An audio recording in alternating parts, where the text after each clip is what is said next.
యువత కోసం, వాళ్ళ భవిష్యత్తు కోసం చదువుకొని నిరుద్యోగులుగా లక్షల మంది ఎన్నో ఆశలతో తెలంగాణ వస్తే మా బతుకులు బాగుపడితే మాకు ఉద్యోగాలు వస్తాయని చెప్పి ఉద్యమంలో ప్రాణాలు కోల్పోయి ప్రాణాలు అర్పించి సమ్మెలు చేసి తెలంగాణ తెచ్చుకుంటే గత పాలకులు ప్రతి ఒక్కరిని మోసం చేసింది.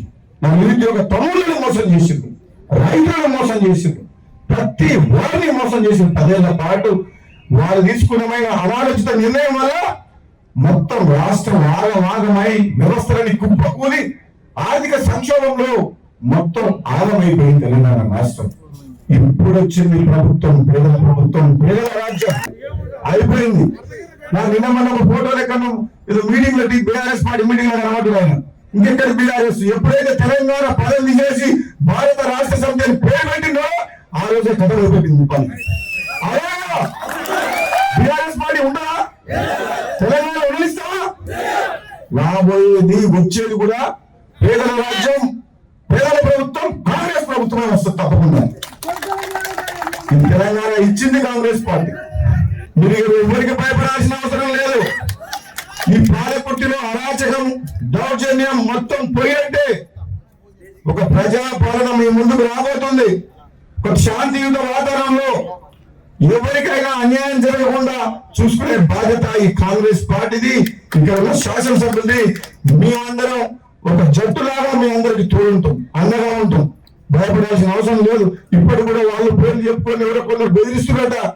ఖబర్దారు చెప్తున్నా, మన అసెంబ్లీలో చెప్పారు, మరి చెప్తున్నారు. ఇక్కడ నుంచి వరంగల్ జిల్లాలో ఉమ్మడి వరంగల్ 2 సీట్లు కొద్ది తేడాతో ఓడిపోయారు. పెద్ద పెద్దలు అందరూ కూడా లెక్కలు తప్పు, ఆచరణ తక్కువగానే. మీ దగ్గర 1000 కోట్లు ఉన్నాయి కాక 1,00,000 కోట్లు అవినీతి సొమ్ము ఉండొచ్చు కేసీఆర్ దగ్గర. ఇది ప్రజలు అనుకుంటే నేను ఏం చేసిండ్రో ఎక్కడ తీసుకుపోయి చూసింది. నేనేమో పాములో పోయి రిటైర్ అవుతాను అనుకున్నా, కానీ కాదు నిలబడ్డాడు. ఇవన్నీ రిటైర్ అవుతుండొచ్చు, కేటీఆర్ అమలుగా పోతుండొచ్చు, కవిత ఇంకోటి ఉంటే జైలు పోతానని నేను అనుకున్నాను. ఇక పోయే టైం వస్తే అది కూడా తప్పదు. దోసుకున్న సొమ్మంతా కక్కి ఎలా ఉంటా? 10 ఏళ్ల పాటు అధికారం ఎంత పెట్టుకొని దోసుకున్న సొమ్మంతా మనం ప్రజలకు చెందేటట్టు అవినీతిని బయటికి తీసుకొస్తాం. కాళేశ్వరం ప్రాజెక్టు కడతలేమో కూలిపోయింది. మిషన్ భగీరథ నీళ్ళు వస్తలేవు. మిషన్ భగీరథ గెస్ట్ హౌస్ మాత్రం బంధనం పెట్టిండ్రు. ఆయన ఉంటే కొన్ని బిల్డింగ్ మిషన్ భగీరథ పోయా మా మునుగోలు అయితే వస్తలేవు. ఏ సపరేట్ ట్యాంకులు లేవు. ఈ మిషన్ భగీరథ మంత్రిగా ఈ దయాకరం ఆయన కమిషన్ల కోసం, కాంట్రాక్టర్ల కోసం, పైపుల కోసం అని చెప్పి దోసుకున్నారు సొమ్ము. ఎన్ని సంపాదించింది తెలుసా?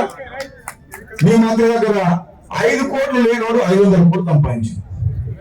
కానీ బయటికి తీస్తాం. తీయాలా వద్దా? తీయాలా వద్దా? అవినీతి సొమ్ము, ప్రజా సొమ్ము తీయాలా వద్దా? బరాబర్ తీస్తాం, బరాబర్ తీస్తాం చెప్తున్న దయాకరావు గారు. నన్ను ఓడగొడుతుంది కొంతమంది. మునుగోడు